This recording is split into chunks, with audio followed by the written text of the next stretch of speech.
Ladies and gents, boys and girls, pronouns of your choosing, welcome back to the Firefighters Podcast. It is great to see you. It's great to have your ears with us once again. Hope you're well. Hope you've had a fantastic day. We have got a great episode for you. Today is such a special celebration as I welcome back a real good friend, Jonny Garrett, owner of William Wood Watches. Now, as listeners of the podcast, you will be well aware of William Wood Watches, from the Chivalrous to the Bronze to the Valiant and now the Triumph collection. It has been an absolute blessing to be able to see Jonny and the team grow from strength to strength and really pushing themselves, overcoming that discomfort to really grow into their ambition. They recently released the Triumph collection, and this was the watch that Jonny had always dreamed of creating when he first came up with the idea for the company. And it's been one hell of a ride. But before we jump in there, let's hear from our Firefighters Podcast family. Big shout out to our partner, Blue Light Card. Knowing you want discounts when you're out and about, but you forgot to get the discount code, you forgot to log in and check it out on your laptop before you left. Well, you need to get over and get the Blue Light Card app. It's available to download for free via Apple Store, Google Play Store. It means you can easily find your favorite brands and search nearby offers. So this stuff works geographically as well, so you can ping your GPS on, find out what's close to you, find out what discounts are available, and then even use your digital copy of the card to save while you're in the shop. So if you forgot to look it up before you go out and you've forgotten your card, get the app on your phone. You can still access all of your discounts with Blue Light Card. To find out more, head over to bluelightcard.co.uk and start saving today. Also want to give a shout out to our media partners, the Emergency Services Times and the Emergency Services Show. We're also working in line with the Cheshire Fire Challenge and the British Firefighter Challenge. Competition's back on in the UK towards the end of 2021. All the details are in the notes for the show. And that's the names in the frames for today's episode, folks. We've been fortunate enough to have a front row seat seeing William Wood Watches grow to the brand it is now, truly standing toe to toe with other brands in its industry, but having that joker up the sleeve when it comes to the authentic story of his grandfather, in how the company supports operational firefighters all over the world through its charitable work and through its innovative marketing, supporting its ambassadors, sponsoring events, and it's amazing to see hard work paying off. In this episode, we're going to hear about the travel into Watch Valley as Jonny and the team ventured into the Swiss mountains as part of their journey in creating the brand new Triumph collection. And spoiler alert for anybody that hasn't seen it, we're going to talk about the idea behind the break glass box and how that concept has been woven into some of the design of the Triumph collection. I really enjoyed this one. I always love an opportunity to talk with Jonny. I know you're going to love it. If you haven't been over there, guys, come on, I cannot say it enough. This brand is the dictionary definition of authenticity. So as soon as you finish this episode, head on over and take a look. But before then, let's jump on in there with Jonny, and I will see you on the other side.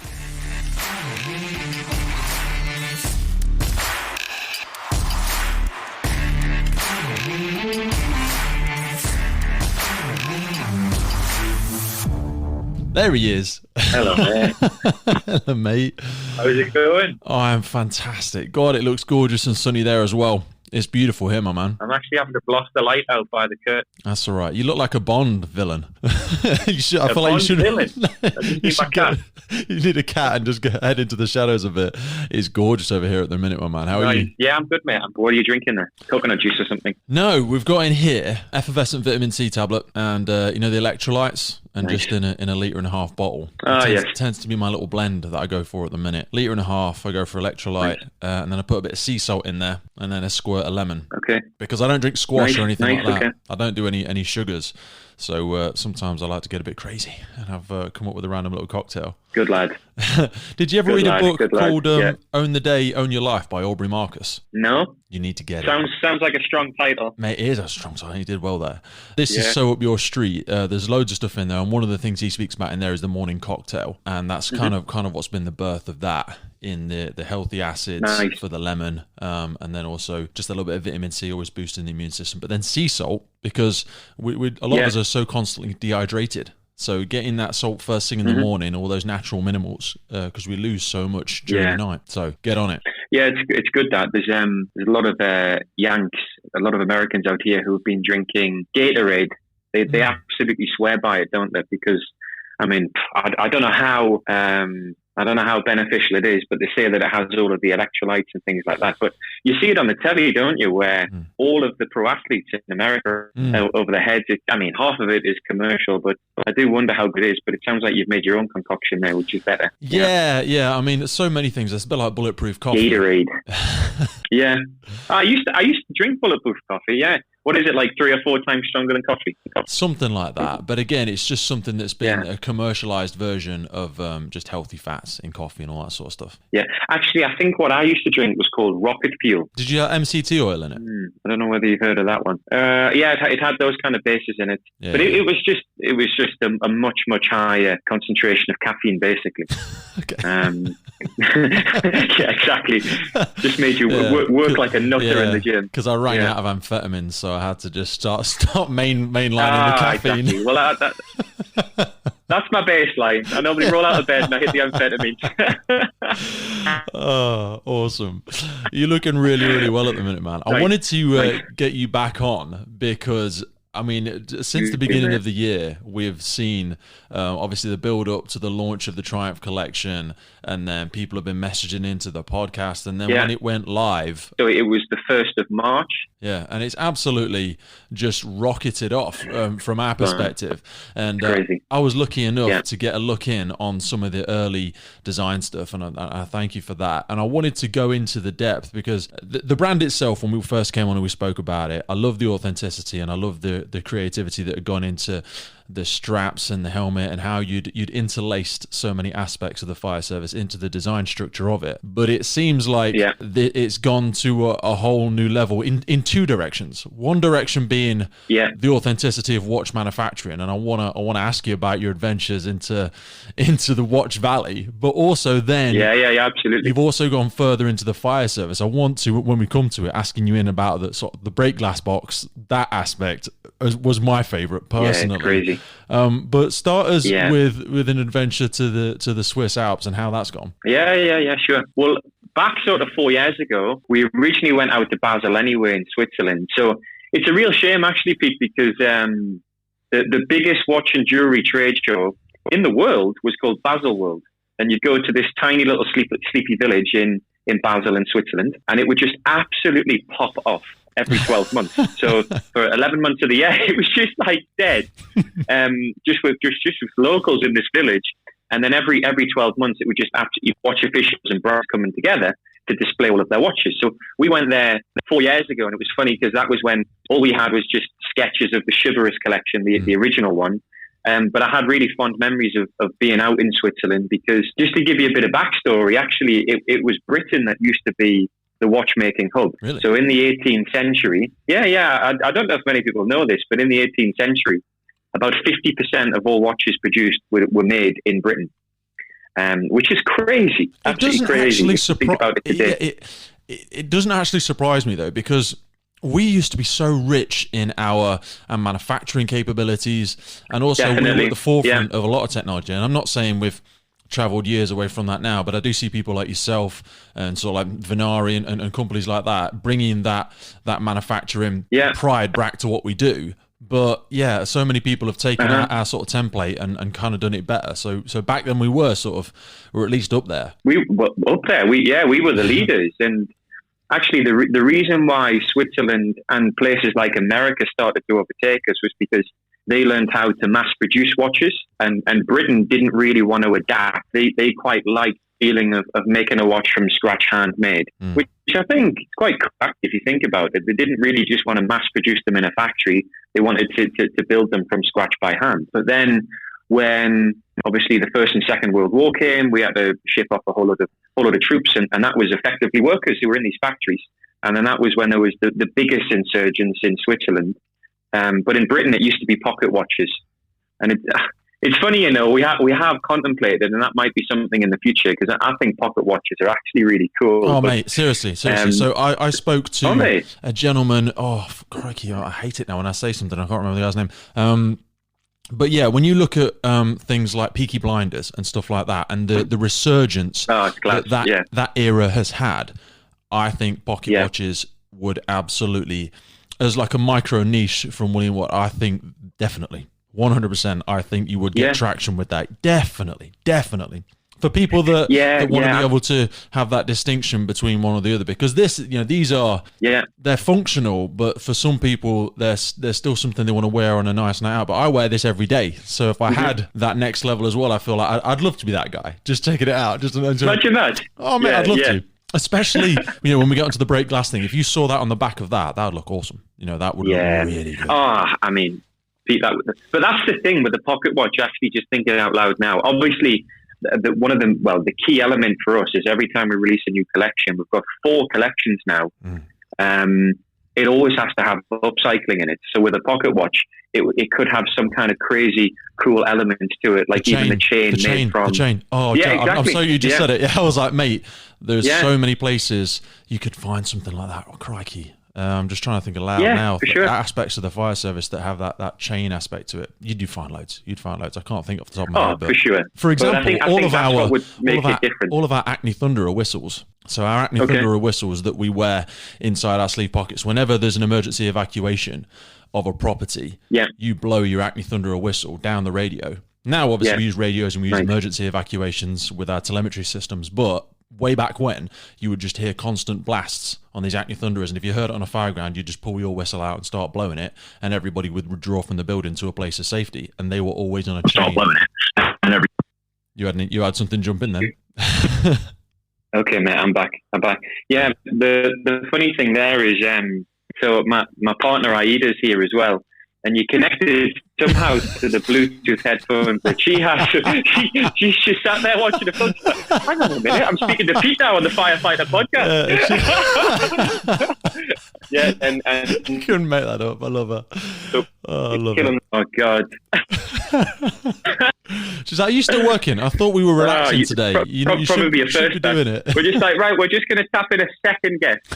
I know. Oh, quality. No, when I was thinking about the chains, though, there'd be so many ways to go with the chain. For some reason, it just keeps connected to my my missus's headphones. So now I'm actually using her headphones. I know. Cool. Yes.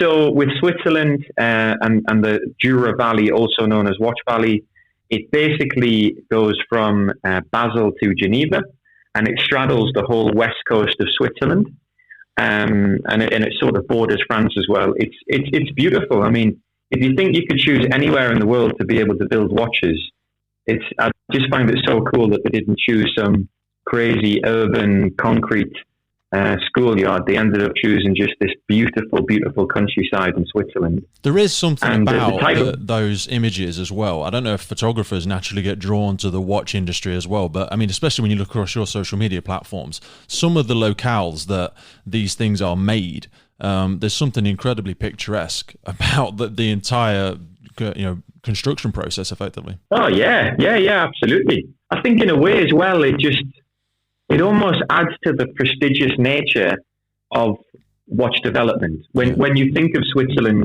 you do think of that, don't you? You think it's luxurious. You think there's a lot of luxurious brands there.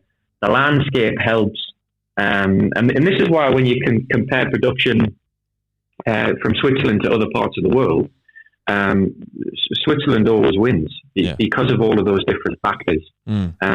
And of course, you've got places like Italy as well, don't you, Pete, for things like leather.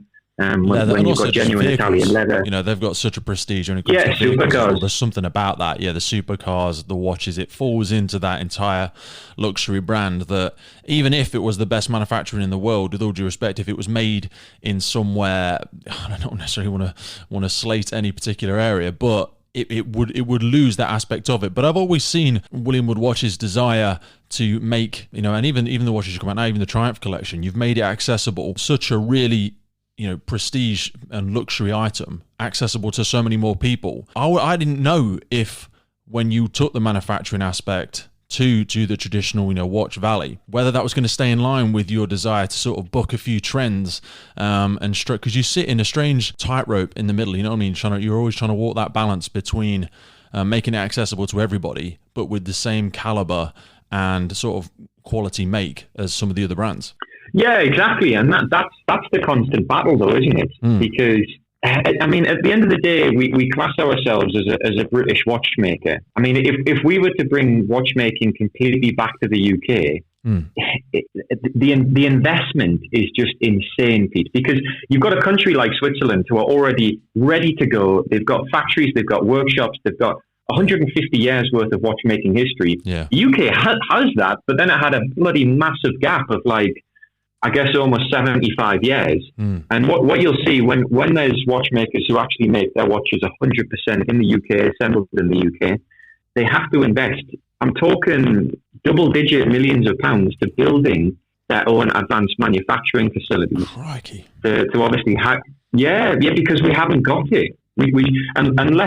Unless some of the bigger British brands opened up their workshops and allowed other British brands to come through so that we could make them 100% in Britain. That could be cool. But then again, if they've invested sort of double-digit millions of pounds to build these facilities, would they not just want to keep it for themselves? I don't know. How much value do you think how much value do you think the customer places on that aspect of it, though? Because I feel like it's not as much of a priority. You hit the nail on the head. Yeah. Couldn't agree more. This is where I think some brands have got it wrong. Where, I mean, come on, any brand who's investing double-digit millions into physically building a watch workshop, employing 20 to 30 horologists in country, it's a big gamble to take. And if you could take that money and you could invest it into marketing or research and development or corporate social responsibility, maybe even giving it back to charities, etc. I think at the end of the day, a Swiss-made watch, for me, at this moment in time, will always be seen as the pinnacle of watches. That's the most luxury you can go. Yeah. So it sounds amazing. Yeah, exactly. And to be fair, I do hold my hat up to anybody who's going to try and reinvigorate British watchmaking that far. Like we believe just by being a British watch brand who is based in the UK, uses upcycled firefighting materials in the UK, pays taxes in the UK, employs designers and the team in the UK, we see that as a significant contribution. But by taking it to that next level, you could shop a lot of that out to other countries and take that away from the UK. But also, you would be sacrificing, and again, we referenced it before, how much charitable work you guys do with your alignments with the Firefighters Charity and other work that you do. All of it's got to come out of the top line at the end, and you could stick too belligerently to an ideology, and then it would sort of hamper you and hamstring you in order to stop you doing the other things that you want to do. Yeah, couldn't agree more. And when you're trying to build a brand as well, and you are doing it without shareholders, without investment, and you're just basically you're making decisions now for the next 10, 20, 30 years, and you're reinvesting profits. You're constantly thinking about, okay, we can't just make a decision for the day. It's got to be for the next almost few decades ahead. And I guess with that brings a savviness around how you invest. That being said, I don't think there's any right or wrong way to do it. I mean, obviously, a lot of brands these days, they'll think of an idea, they'll go and raise money straight away, and they'll be looking for an exit plan within 2 to 3 years.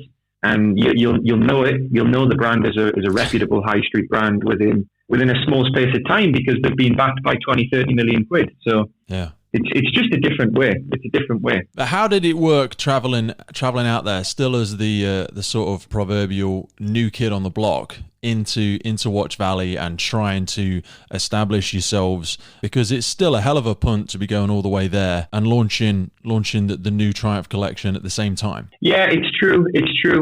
And this is where, taking into account the last 4 years of what we've achieved with the business and the previous 3 collections, the Chivalrous, the Valiant, and the Bronze Edition, I mean, that was like literally essential for us to be able to approach a Swiss-made workshop, to be able to say, look, guys, we are a contender, we are a serious player, and we're going places effectively, and we have something very, very unique, and we'd love for you to be on board, but if it's not you, it's going to be someone else. We're going to get this built no matter what, so we'd love for you to be part of the journey. And it didn't take long for us to find the right partner, because first and foremost, I mean, one of the main things we get told by journalists, watch journalists, is we have such a PRable story. Yeah. And I think once people have heard it and they really understand what we're trying to achieve, we seem to be building up a really nice loyal following, not just through customers, but even our suppliers. I mean, God, our suppliers, our manufacturers, they're all really, really excited You've got see such a how we progress USP. as well. I think people, you really have carved out a tremendous niche, and it's almost like with every new iteration, the grooves just go deeper and deeper. But how scary is it setting out on a new design idea, and how early on did sort of the idea of Triumph and the name of it come about? Yeah, it is scary, because you start to realize why these Swiss luxury watch brands have been around for so long, and why they need such deep pockets. Because when you're building a Swiss-made chronograph series, at the end of the day, there's a lot of investment. I know you and I have talked about this before we went live. Yeah. That there is a lot of investment, not just monetary, but time and sampling and process and research and development. But I guess about not even 12 months ago, I'd say 4 years ago, when I really started the brand, I always knew and had in the back of my mind that this would be the watch which I always dreamt about making. Wow, there's a statement. And always knew that it would be a Swiss-made luxury watch which would compete with the bigger guys, but it would have some really, really cool, amazing features which would pull in the fire service. And when you talk about the case back, which has break glass press here, and it's got the movement which looks like the fire alarm. Yeah, that actually came to me about, I don't know, probably 9 months ago. Just sat in the garden in Balham, and it just struck me like a lightning bolt. And I came in and told my partner Aida about it, and we both agreed that we thought it would be an awesome idea. Not just because it's taken it further into the heritage of the fire service, but it's also just a really cool play on words, because it's sealed with a sapphire crystal glass, which protects the movement from water damage, dust, anything that can get into the inside of the watch. So we always have you've got such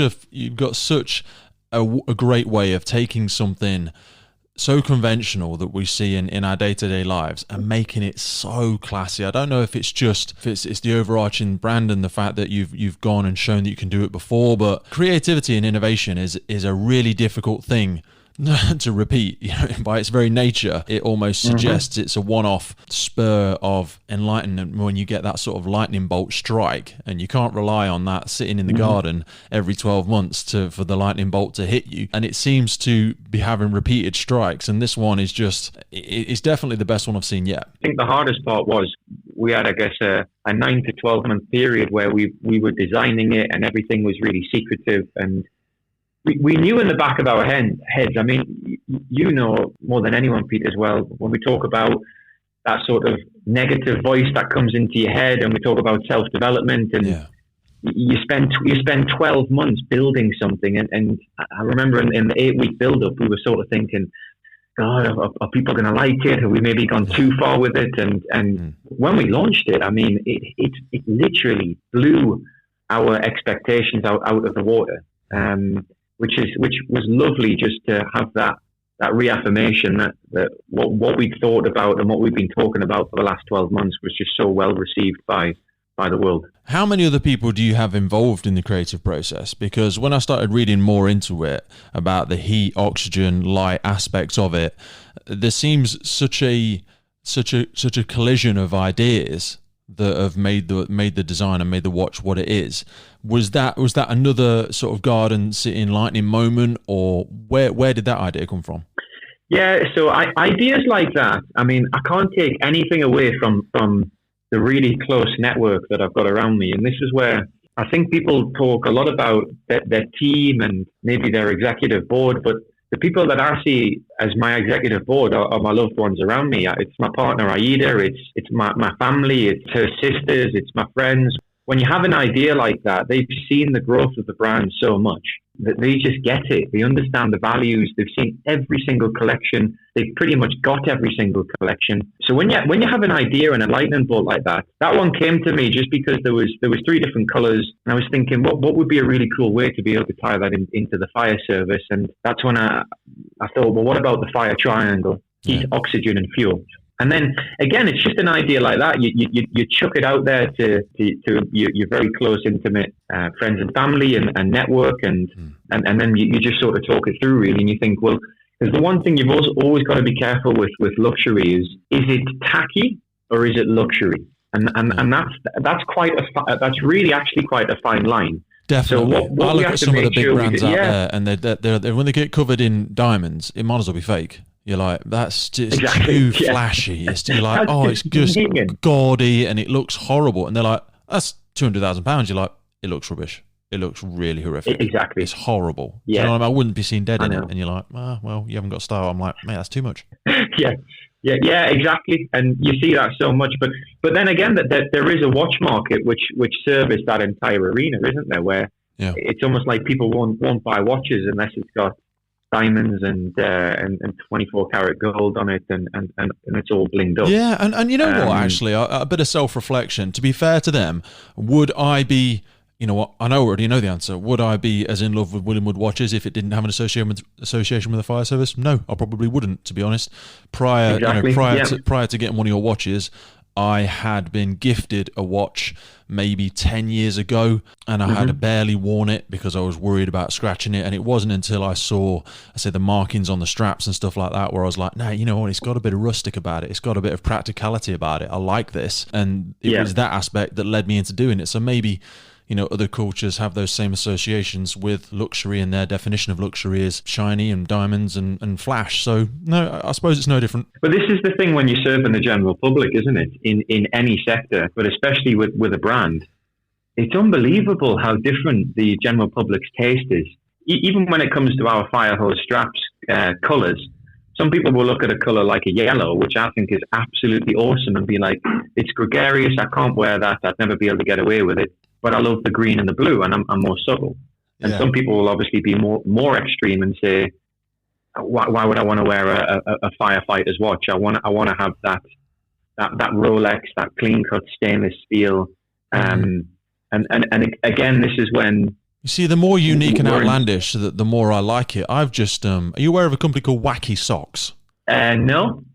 Have a look on Amazon. I like the name though. Yeah, obviously, seriously. And I buy stuff like that. I'll always wear like the pink top, or I'll always wear some crazy socks, or my underwear is always a bit weird or something like that. Or if there's a shirt in black and then a shirt in pink, I'll always go for that more flamboyant one. And that's what I love about the straps. I absolutely love the yellow one. I love that it has that flair about it, because I think there's a certain underlying rebel aspect, and I mean the sheer idea that firefighters run towards danger when everyone else is running away from it says that we have an aspect of doing differently from others.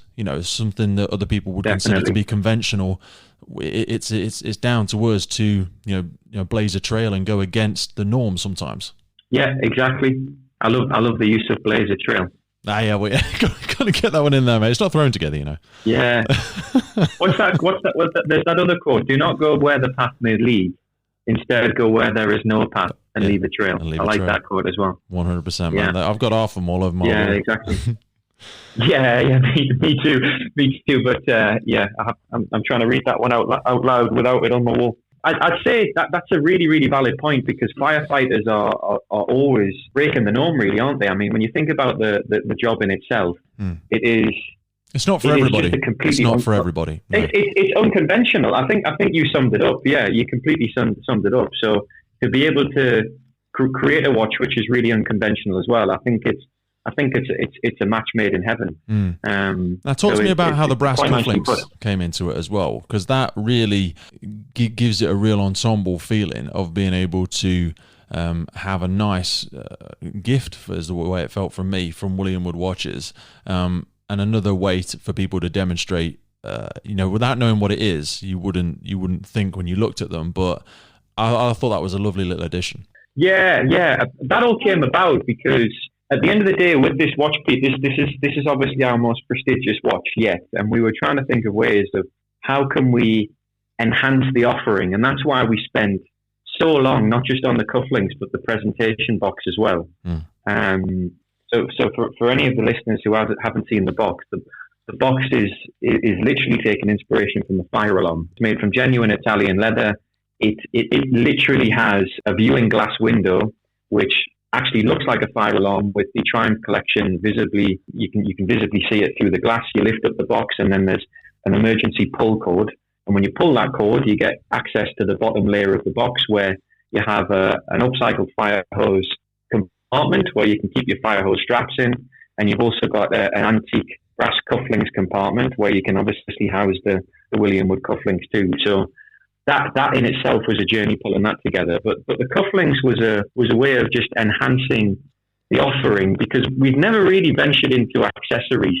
And we thought, wouldn't it be cool for our customers to be able to purchase really a masterpiece, a work of art, something that we've been wanting to build for the last 4 years. But it's not just the watch, it's the unboxing experience. It's not just the unboxing experience, it's the cufflinks, which are actually made from antique brass, to be able to match, of course, the 1920s British brass firefighter's helmet, which we actually melt down and put into the crown of every watch. And when you see the old sort of antique brass patina on the level of detail that the cufflinks has, the cufflinks themselves look absolutely amazing. And we've had so many customers who said, can we just buy the cufflinks separately? And I'm sure at some stage we will. But at the minute, we just want to let our Triumph customers really enjoy it and feel like they have access to something very exclusive.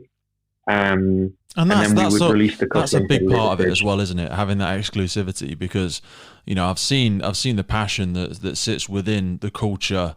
Because even your sort of commitment to those who have already gone first, who have put their faith in the brand, in the fact that they all had that early access and that early interest in the Triumph collection, because they were able to jump in there, see the new design, see the offerings. And I love that. I think it's really important that you do sustain that commitment to it. Otherwise, sort of the bottom just falls out of the authenticity behind the content. Have you been able to keep up with that? Because I remember last time we spoke, you'd done a written letter almost to every single person, or you personally in some form or another had contacted each person, each purchaser. But the way that the business is just taking off now, that can't be sustainable, brother, surely. Well, for the first 100 customers who bought our Triumph collection, because it's worth saying, as you say, we produce these watches in batches of 100, and the first 100 watches carried a whole load of benefits. There was a discount off the retail price. There was a quicker delivery date. You get the complimentary antique brass William Wood cufflinks. But also you get a hand-signed letter from me welcoming you to the Triumph collection. And that's obviously our watches have future value, but we don't really want our customers to be thinking about future value. We want them to be thinking about sentimental value. The amount of customers who have said, I've bought this Triumph collection because I'm going to hand it down to my son or my daughter one day, and I want to have the founder's letter welcoming me to the Triumph Club as part of the watch. So yeah, I'm going to be hand signing 100 Triumph collection letters, all on William Wood gold foil letter-headed paper, all on gold foil envelopes, sealed with a nice red wax. You know what? I do see that happening as well, though, because my daughter's had done it several times, where she'll have a friend round or something like that, and she'll come and she'll take my watch off and she'll take it over to her friend. And she'll go, look, my daddy's a fireman, and this is his watch, this is his thingy bob, and this is actual fire hose. Cool. She's only 7 years age, and she's like, this is actually fire hose and all this sort of stuff. And when she does that, it just really makes me smile. And I don't think she would do that. She's never done that with anything else. She wouldn't do that with another watch or a wallet or something like that. And it's something that's so unique about the brand. And she even knows, it's number 19 of 250, and she'll point it out on the back. And it's just little things like that where you're like, wow. No, you know what? It does actually make a difference. She knows it better than I do, to be honest. But yeah, it becomes something that's part of the person, and it's not just another purchase, in this world of instant gratification where we're buying things and throwing them away every 5 minutes. Yeah, exactly. It's lovely to hear that, Pete, because as you say, they carry so much sentimental value. But the types of emails that we get like that on a weekly basis is lovely, and it's almost like it's a motivator, but at the same time, it's a constant reminder that you feel like, wow, we are on the path to something really quite special here.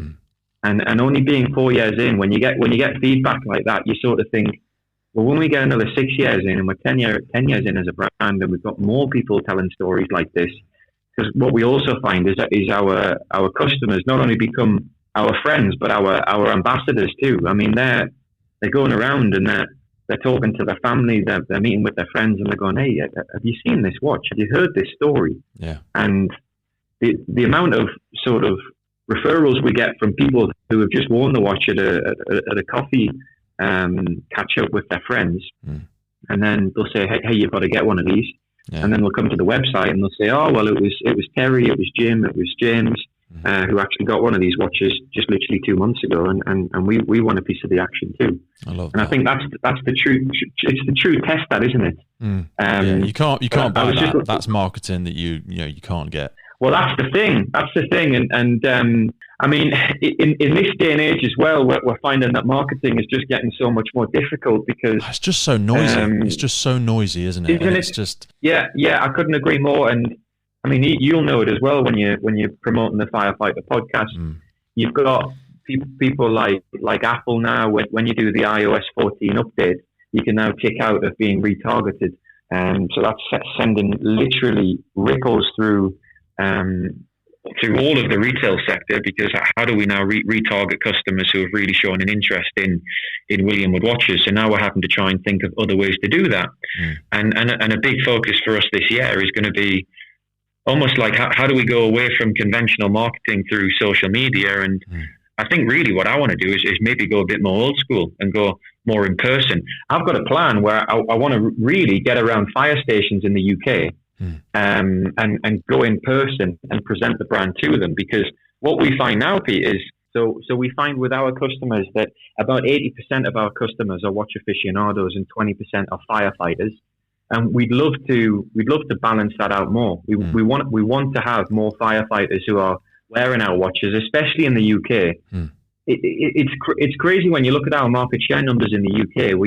There are still so many firefighters who, if you mention William Wood watches to, have never heard of us. And seriously, and that's how obviously it's different for me. I live in a bubble, but and again, but even the people I interact with, mind you, we have a lot of people from across the world that speak about it. Sometimes it is the first time they've interacted with it when they see, when they see or hear the podcast, but I feel like it's further spread than that. Maybe, I mean, it's always tough to get a return on investment to know how people hear about things, because you have to force them to give that feedback, and that can be difficult sometimes. But it must be a reassurance to know that, I mean, clearly from the success of all four of the iterations of it now, it is growing. But now you've got to feel like that same innovation that's brought the Triumph to fruition has now got to be poured back into adapting the way you go about getting the word out there.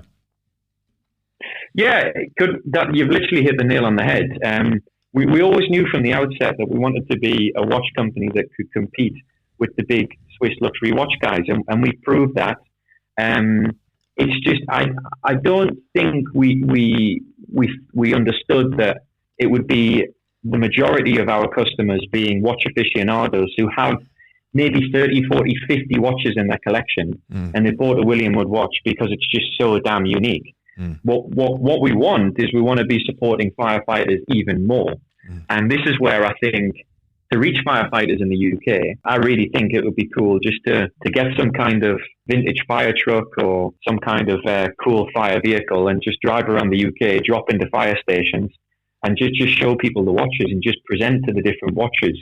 Well, now I know it's going to take time, it's going to take effort, but I think it could have a big impact. Because things have gone so well now with the fourth version and now with the Triumph launch, is it a case of disciplining yourself now to not feel the urge to necessarily go again? Because I know what you're like, you have so many ideas and you're so naturally creative. Is it just a case of consistency now? Because I've started to, and the podcast is still so young in its age, but I fell foul like a month or so ago of thinking, what I need to do next, what I need to, you know what? Consistency for me is the key, because the growth is now getting that compound effect. And I see so much of that in William Wood watches. Obviously, you're years and leagues ahead in terms of success metrics, but you've clearly nailed the recipe. Do you know what I mean? You've got that magic mix. Is it now a case of consistency? And yeah, so in answer to that question, it's a case of now just I guess almost battening down the hatches and basically working with the collections that we have, because I could literally map out the next. We were talking about this on a call yesterday. I could literally map out the next 10 years of collections that I want to drop. Yeah. And as you say, constantly creative. Got some insane ideas, but we don't want customers to come to a website and be flooded with choice.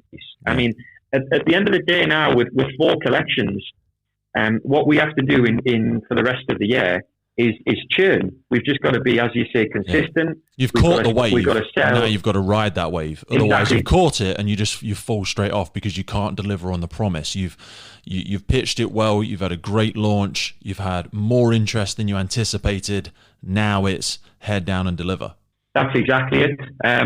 It's about just getting as many of our watches onto really passionate people's wrists as possible, and it's about effectively growing the brand, because you can constantly drop new collections every 6 to 12 months, and it's great and it's exciting. But we're at the stage now where we can compete with other big reputable watch brands because we have 4 beautiful collections at every budget and at every price point. And now all we have to do is just keep growing that exposure really, and getting more and more watches onto people's wrists. And I think sometimes that's what businesses lose focus of, because the sexy and glamorous thing to do is constantly try and release that really new cool product. And it is fun. It is really fun working towards a goal like that. Everybody loves a launch. Everybody loves a launch. I get that, but you're right. If you've already got something that's worked, you almost need to give the respect that Triumph has earned. You know what I mean? It's like anticipating the arrival of a new child, and then, you know, as soon as it's 1 year old, you're like, oh, I'm bored of it now. No, hang on a minute. Do you know what I mean? Give it its time, give it its dues, because it's something incredible that you've spent so much time creating. But I mean, the podcast works in a different way, I suppose, in that I'm like a kid in a sweet store. I'm running around bumping into fantastic guests all the time, and I want to get the episode out, get the episode out. But then you almost don't give the last episode its time. You know, you don't give it its lifetime before you bang something straight in front of it and go, oh no, let's move on to the next one. And you're like, oh God. Whereas this is, you know, Triumph really is, like you said, it's the watch you've wanted to make probably since you first ever had the idea of Willingwood watches, and you know, in the name of your grandfather, thinking this is the thing that I had always worked towards. But now that you've got there, it's a little bit like you can see further still and go, oh my God, I can see the next 10 years.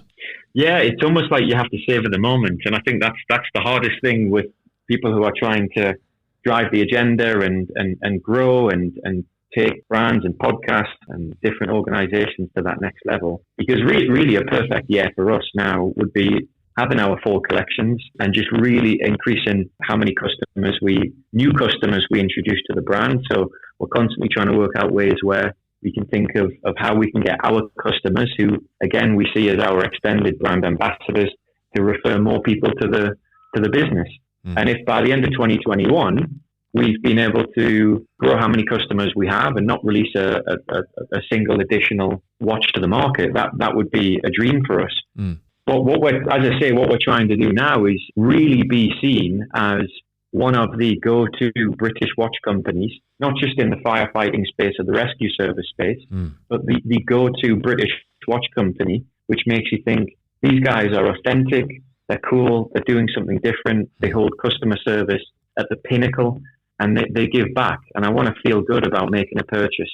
And I think what we found in 2020, as a result of COVID, people were at home, people who were lucky enough to retain their jobs and have a disposable income because they weren't going on holiday, they weren't buying coffees and lunches or commuting into work. They were treating themselves to a watch like ours, which would be seen as a luxury purchase, which some may feel guilty about. But because we give back and because we're supporting rescue services, firefighters, and how much with clapping for the NHS, it sort of took the edge off a purchase and made somebody feel really good about it. So it felt like it was all of the hard work and the research of what makes a brand different in 2020 came together, and we ended up riding the wave and had one of the best, and did have the best year we've ever had.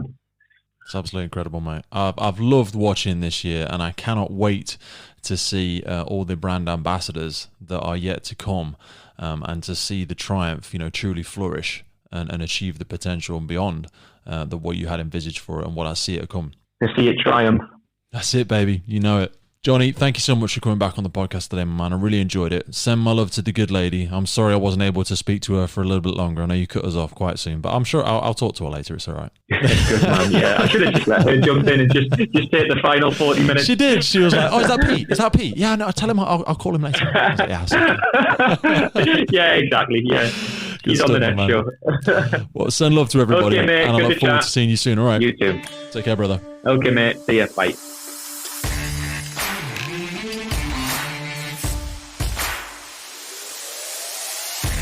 That was my conversation with Jonny. 2021 is the year that William Wood watches truly arrived on the scene of the global watch market.